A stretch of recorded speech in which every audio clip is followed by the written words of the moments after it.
मुंबईत स्वप्नांची नगरी, आर्थिक राजधानी आणि राजकीय सत्तेचा सर्वात महत्वाचा किल्ला. विधानसभेपेक्षा लोकसभेपेक्षा जास्त प्रतिष्ठेची मानली जाणारी ही निवडणूक म्हणजे मुंबई महानगरपालिका. कारण इथली सत्ता म्हणजे केवळ कारभार नाहीये, तर हजारो कोटींच्या अर्थकारणावरती नियंत्रण, मुंबईच्या विकासाचा अजेंडा आणि महाराष्ट्राच्या राजकारणात निर्णायक भूमिका. आणि याच मुंबईत आता सामना रंगतोय भाजप शिवसेना विरुद्ध ठाकरे बंधू विरुद्ध काँग्रेस वंचित. तीनही बाजू ताकदवान, तीनही बाजू आत्मविश्वासात आणि मतदार मात्र संभ्रमात. त्यामुळे ही निवडणूक केवळ निकालापुरती मर्यादित राहणारी निवडणूक नाहीये, तर भविष्यातील मुंबईचं राजकीय भविष्य ठरवणारी निवडणूक आहे. यावरतीच आज आपण चर्चा करणार आहोत. मुंबईत बाजी मारणार तरी कोण? नमस्कार, मी सायली नलवडे कविटकर आणि आपण पाहताय विश्लेषण वाई. मुंबई महानगरपालिकेवरती दशकानुदशक शिवसेनेचं वर्चस्व होतं. मराठी माणसाची अस्मिता, स्थानिक प्रश्न आणि संघटनात्मक ताकदीच्या जोरावरती शिवसेनेनं ही सत्ता टिकवली होती. मात्र 2022 नंतरच्या राजकीय घडामोडींनी चित्र हे संपूर्णपणे बदललं. शिवसेनेतील फूट, सत्तांतर, राज्यातील नवी सत्ता रचना आणि निवडणूक लांबणीवर पडणं, या सगळ्यामुळे मुंबईतील मतदार हा मानसिकदृष्ट्या वेगळ्या टप्प्यावरती येऊन पोहोचलेला आहे.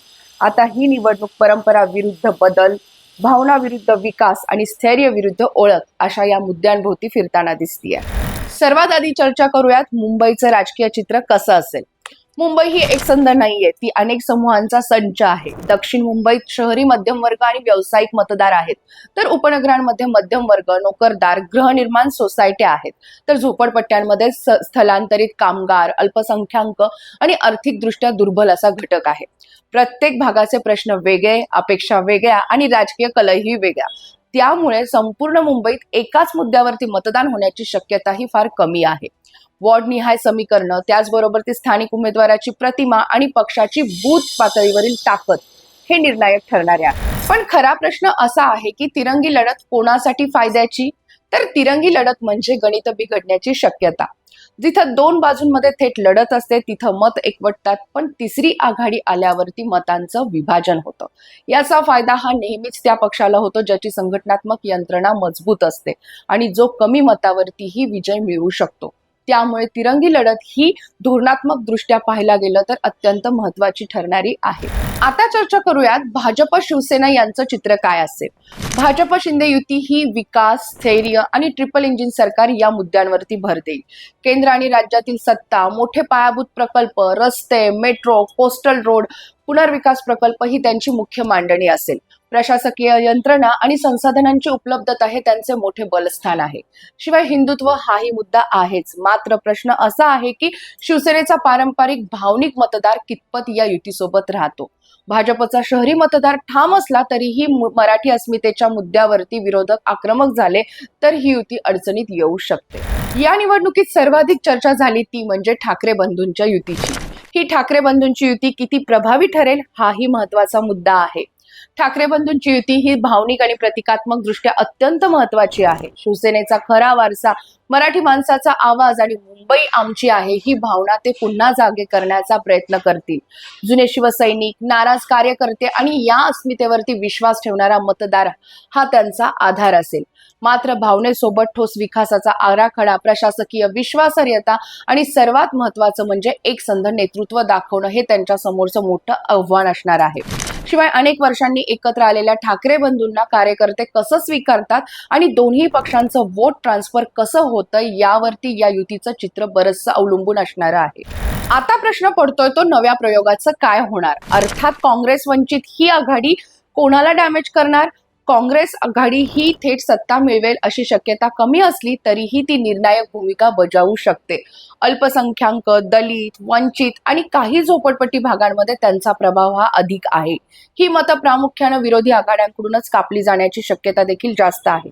त्यामुळे अनेक वॉर्ड्समध्ये विजय पराभवाचा फरक हा अत्यंत कमी राहू शकतो, हे सर्वात महत्वाचं आहे. शिवाय अनेक वॉर्डात ही आघाडी विजयाचं गणित पलटू शकणारी देखील ठरू शकते.